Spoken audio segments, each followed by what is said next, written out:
کی تلاوت نظر، بغیر 1.5 فٹ کی نیت کے اللہ اکبر سے نماز کا آغاز وہ نظر، نیت کرتا ہوں نماز کی، نماز چاہ پیچھے امام کے منہ میں رکھانا چاہیے، دوبارہ واسطے اوپر چھت نیچے فرش، ادھر کوئی نہیں ادھر بھی کوئی نہیں، آگے امام، اللہ اکبر۔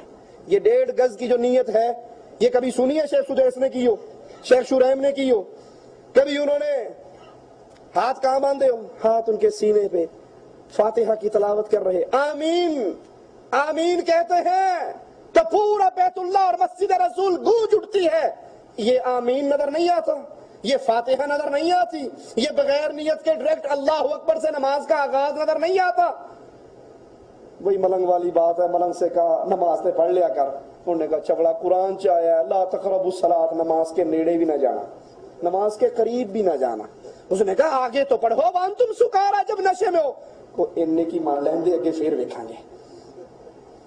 آپ کو یہ 20 رکعت ٹھیک ہے، ہمیں منظور ہے، آپ انڈیا پاکستان میں 20 رکعت نماز پڑھاؤ ویسے جیسے شیخ سدیس اور شیخ شریم پڑھاتے ہیں، میں آپ کے پیچھے اگر پڑھنے کے لیے تیار ہوں۔ میٹھا میٹھا ہپ ہپ کوڑا کوڑا یہ تو کوئی بات نہیں، عمل اجازت ہے، 20 پڑھو 30 پڑھو 40 پڑھو، لیکن سنت کیا ہے؟ 11 رکعت۔ اور پھر مزے کی بات ہے، ٹائم تو وہی ہوتا نا تراویح پڑھنے کا، ہمارے انڈیا پاکستان میں تو وہی زیادہ سے زیادہ مولوی صاحب آدھا گھنٹہ پونا گھنٹہ لے لیتے ہیں۔ اب دیکھو ایک بندے نے 1 گھنٹے میں 8 پڑھنی ہے، اور ایک بندے نے 1 گھنٹے میں کتنی پڑھنی ہے؟ 20 پڑھنی ہے۔ اب جس نے 1 گھنٹے میں 8 پڑھنی ہے اس کی آواز کیسے ہوگی؟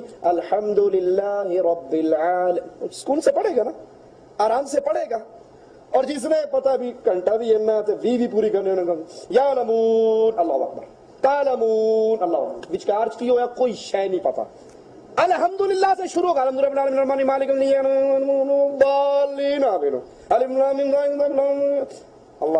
اللہ اکبر سمجھ آتی، درمیان میں قرآن۔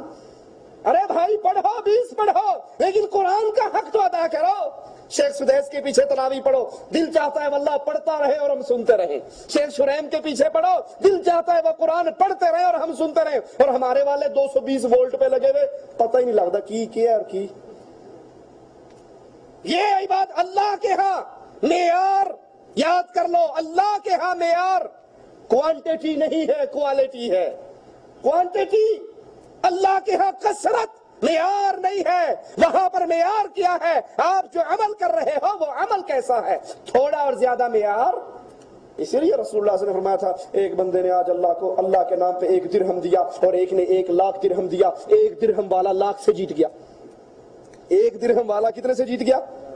لاکھ سے جی۔ صحابہ نے کہا یا رسول اللہ صلی اللہ علیہ وسلم، ایک نے 1 درہم دیا ایک نے لاکھ دیا، اللہ نے اجر و ثواب 1 درہم والے کو لاکھ والے سے بھی زیادہ دیا، کیوں؟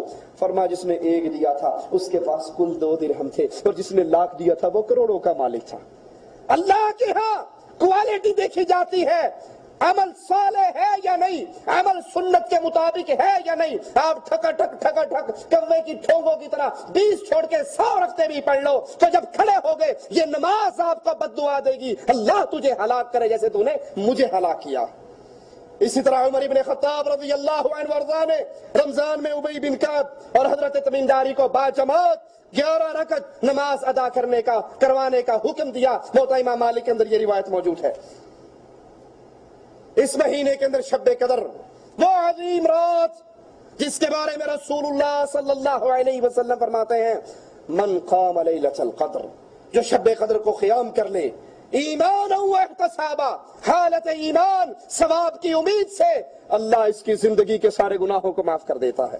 اور مالک عز و جل اس رات کے بارے میں فرماتا ہے لیلۃ القدر خیر من 1000 شہر، ایک رات شب قدر، یہ رمضان کے آخری عشرے کی طاق راتوں میں ایک رات، اس ایک رات کی عبادت 1 ماہ کی عبادت سے زیادہ بہتر ہے، 1000 مہینے کی عبادت سے، 1000 مہینے اس کی عبادت سے بہتر ہے ایک رات کی عبادت۔ اور 1000 مہینے تقریباً 83 سال کا عرصہ بنتا ہے۔ اس رات کو تلاش کیجئے۔ عائشہ پوچھتی ہیں یا رسول اللہ صلی اللہ علیہ وسلم، میں اس رات کو پالوں تو کیا دعا کروں؟ آپ نے فرمایا دعا کرو اللہم انک عفو تحب العفو فاعف عنی، اللہ تو معاف کرنے والا ہے، تو معافی کو پسند کرتا ہے، اللہ تو مجھے بھی معاف کر دے۔ کیا مطلب ہوتا ہے؟ مجھے بھی معاف کرنے کا کیا مطلب ہے؟ کتنے معاف کر دے میرے گناہوں میں سے؟ 50% یا سارے گناہ معاف کر دے؟ کوئی گناہ نہ چھوڑے؟ تو جب اللہ کے نبی فرماتے ہیں وَاعْفُ اللِّحَا، ان داڑھیوں کو بھی معاف کر دو، پھر کہاں سے وہ کچی رکھنے کی اجازت مل جاتی ہے؟ پھر کہاں سے وہ خشخشی داڑھی رکھنے کی اجازت مل جاتی ہے؟ پھر کہاں سے بلیڈ پھیرنے کی اجازت مل جاتی ہے؟ وہاں تو اللہ کے نبی کہہ رہے ہیں دعا کرو لیلۃ القدر میں میرے سارے گناہوں کو معاف کر دے، اور یہاں بھی نبی نے کہا اس داڑھیوں کو معاف کر دے۔ کہ نہیں جی ایک مٹھ ٹھیک رہندی ہے، مٹھ تو تھلے کاٹ لینی چاہیے، اس کو بھی معاف کر دو جیسے اپنے گناہوں کی معافی کا سوال کرتے ہو۔ رمضان میں صدقہ کرنا، اور سب سے بہتر صدقہ جو کیا جائے وہ رمضان کے اندر ہے۔ نبی کریم ماہ رمضان میں صلی اللہ علیہ وسلم باقی مہینوں کی نسبت زیادہ صدقہ کرتے۔ جس طرح تیز ہوا چلتی ہے اور تیز ہوا اپنے ساتھ بہا کر لے جاتی ہے چیزوں کو اللہ کے پیارے حبیب اس طرح تیز ہوا کی طرح رمضان کے مہینے کے اندر صدقہ کیا کرتے تھے۔ اور رمضان میں عمرہ کیجئے، رسول اللہ صلی اللہ علیہ وسلم نے فرمایا رمضان میں عمرہ ایسے ہے جیسے وہ عمرہ کرنے والا محمد کریم کے ساتھ حج کر رہا ہے۔ رمضان میں عمرہ اس کو اتنا اجر و ثواب ملتا ہے جیسے اس نے پیارے حبیب علیہ الصلوۃ والسلام کے ساتھ عمرہ کیا، حج کیا۔ اور یہ رمضان کا مہینہ قرآن کا مہینہ ہے۔ مالک فرماتا ہے شہر رمضان الذی انزل فیہ القرآن، یہ وہ مہینہ ہے جس میں لوح محفوظ سے قرآن آسمان دنیا پہ نازل ہوا۔ اس مہینے میں زیادہ وقت قرآن کی تلاوت میں گزاریے۔ اللہ کے پیارے حبیب ہر رمضان میں قرآن کا دور کرتے جبرائیل علیہ السلام سے، اور جس سال آپ فوت ہوئے اس سال آپ نے 2 مرتبہ قرآن کا دور کیا۔ افطاری کے وقت دعا کیجئے، کیونکہ افطاری کے وقت دعا مالک عز و جل قبول فرماتا ہے، اور صرف دعا ہی قبول نہیں فرماتا، اس وقت انسان کی گردنوں کو جہنم کے کڑوں سے آزاد کر دیتا۔ نظر دوڑائیے اپنے دائیں بائیں، کتنے ہیں وہ جنہوں نے پچھلا رمضان پایا اور اس رمضان کے آنے سے پہلے وہ ہمارے درمیان موجود؟ یہ اللہ کا خاص کرم ہے جس کو یہ مہینہ مل جائے۔ اب جو اس مہینے کو پا کر پھر بھی اپنے گناہوں کو نہ بخشوا سکے وہ بدنصیب انسان ہے۔ اور رمضان کے روزے کی نیت ضروری ہے، لیکن نیت کیسے ضروری ہے؟ زبان سے، دل سے۔ زبان سے کہنا بدعت ہے، جیسے نماز کی نیت ضروری ہے، لیکن کیسے نیت کرتا ہوں نماز؟ نہیں، آپ کے دل میں۔ اسی طرح فرض روزے کے لیے لازمی ہے آپ سحری کھاؤ، سحری کھاتے ہوئے آپ کی نیت ہو کہ میں یہ روزہ رکھ رہا ہوں۔ اور کچھ لوگ نیت کرتے ہیں، کسی کو یاد ہے نویتو وبصوم غد، نویتو من شہر رمضان، نویتو وبصوم غد من شہر رمضان، میں کل کے روزے کی نیت کر رہا ہوں۔ اور سحری کب کی کھا رہا ہوں؟ نیت کب کی کر رہا ہوں؟ سحری کون سی کھا رہا ہوں؟ سحری آج کی کھا رہا ہوں، نیت کل کی کر رہا ہوں۔ اس کا مطلب ہے آج کا روزہ بغیر نیت کے، آج کا روزہ بغیر نیت کے۔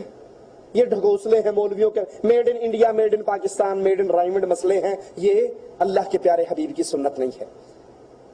فرض روزے کے لیے نیت ضروری ہے، لیکن نیت کا مقام دل میں ہے، زبان نیت کا مقام نہیں ہے۔ جہاں زبان سے اللہ کے نبی نے کی حج اور عمرے کے اندر، وہاں زبان سے کی جائے گی، اور جہاں زبان سے نہیں کی، نہ نماز میں زبان سے کی اور نہ روزے کے لیے زبان سے کی، تو وہاں زبان سے کرنا بدعت کہلائے گا۔